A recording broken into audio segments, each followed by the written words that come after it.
পাকিস্তান দক্ষিণ এশিয়ার একটি কৌশলগতভাবে গুরুত্বপূর্ণ দেশ, যার ভৌগোলিক অবস্থান এটিকে মধ্যপ্রাচ্য, মধ্য এশিয়া এবং দক্ষিণ এশিয়ার সংযোগস্থলে নিয়ে এসেছে।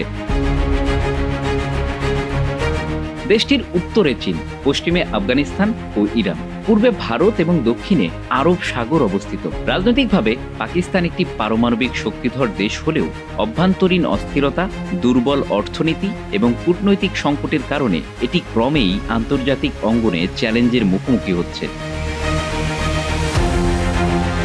সাম্প্রতিক সময়ে প্রতিবেশী দেশগুলোর সাথে পাকিস্তানের সম্পর্কের অবনতি এই সংকটকে আরও জটিল করে তুলেছে। ভারতের সাথে পাকিস্তানের সম্পর্ক ঐতিহাসিকভাবে উত্তেজনাপূর্ণ। জম্মু ও কাশ্মীর নিয়ে দ্বন্দ্ব, উগ্রপন্থার মদতদানের অভিযোগ এবং সীমানা লঙ্ঘন, এসব বিষয় নিয়ে দুই দেশের মধ্যে বিশ্বাসের অভাব চরমে পৌঁছেছে।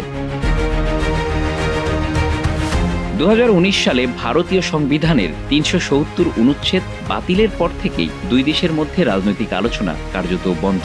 ভারত পাকিস্তান সম্পর্কের এই পরিস্থিতি শুধুমাত্র দুই দেশের নয়, গোটা অঞ্চলের স্থিতিশীলতায় বড় ধরনের প্রভাব ফেলেছে বলে মনে করছেন আন্তর্জাতিক বিশ্লেষকরা। আগস্ট 2021-এ তালেবান যখন আফগানিস্তান ক্ষমতা দখল করে, সেই বিজয় উদযাপন করেছিল পাকিস্তান। কেননা দীর্ঘ সময় ধরে তালেবানদের নিজেদের মাটি ব্যবহারের সুযোগ তৈরি করে দিয়েছিল পাকিস্তান।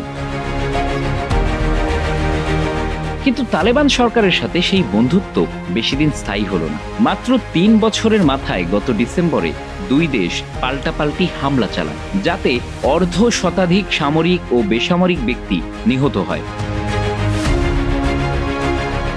ডুরান্ড লাইন আফগানিস্তান ও পাকিস্তানের মধ্যকার সীমানা, যা ব্রিটিশ উপনিবেশিক যুগে নির্ধারিত, কিন্তু কোনো আফগান সরকার এটিকে স্বীকৃতি দেয়নি। 90-এর দশকে তালেবানও ডুরান্ড লাইনকে মেনে নেয়নি।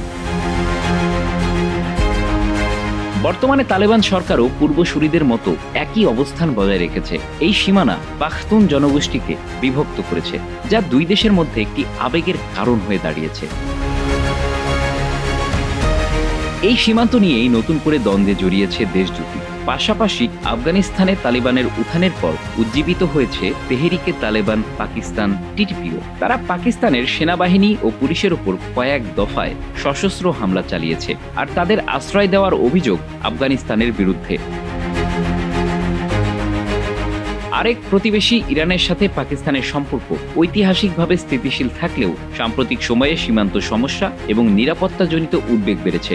বেলুচিস্তান অঞ্চলে সন্ত্রাসী কার্যক্রম এবং ইরানের অভিযোগ পাকিস্তান ইরান সম্পর্কের মধ্যে নতুন দ্বন্দ্ব সৃষ্টি করেছে। ইরান ও চীন অর্থনৈতিকভাবে করিডোরের মাধ্যমে পাকিস্তানের সঙ্গে সম্পর্ক উন্নয়নের চেষ্টা করলেও কার্যত এই দুই দেশের মধ্যে উত্তেজনা কমেনি। সবশেষ গত নভেম্বরে পাকিস্তান ও ইরানের পক্ষ থেকে পাল্টাপাল্টি হামলা চালানো হয়। এতে বেশ কয়েকজন নিহতও হয়। একমাত্র প্রতিবেশী চীনের সাথে পাকিস্তানের সম্পর্ক বরাবরই ঘনিষ্ঠ। তবে চীন পাকিস্তান অর্থনৈতিক করিডোর প্রকল্পে স্থানীয় জনগণের ক্ষোভ এবং সন্ত্রাসবাদী হামলার ঘটনা চীনের বিনিয়োগে নেতিবাচক প্রভাব ফেলছে। পাকিস্তানের রাজনৈতিক অস্থিরতা এবং নিরাপত্তাজনিত সমস্যাগুলি চীনের সঙ্গে সম্পর্কের ভবিষ্যৎকেও অনিশ্চিত করে তুলেছে। এ অবস্থায় ফের বাংলাদেশের সাথে সম্পর্ক উন্নয়নের চেষ্টা করছে পাকিস্তান, যাদের সাথে 1971 সালে যুদ্ধে হেরেছিল দেশটি। বাংলাদেশের নতুন সরকার ক্ষমতা গ্রহণের পর অর্থনৈতিক ও কূটনৈতিক দিক থেকে সম্পর্ক উন্নয়নের চেষ্টা করছে ইসলামাবাদ। বিশেষজ্ঞরা বলছেন, যদিও পাকিস্তানের সাথে বাংলাদেশের কোনো সীমান্ত নেই, তারপরেও ভারতকে চাপে ফেলতে এই কৌশল নিয়েছে দেশটি। যদিও পাকিস্তানের সাথে উন্নয়নে বাংলাদেশের জনগণের বড় অংশের আপত্তি রয়েছে।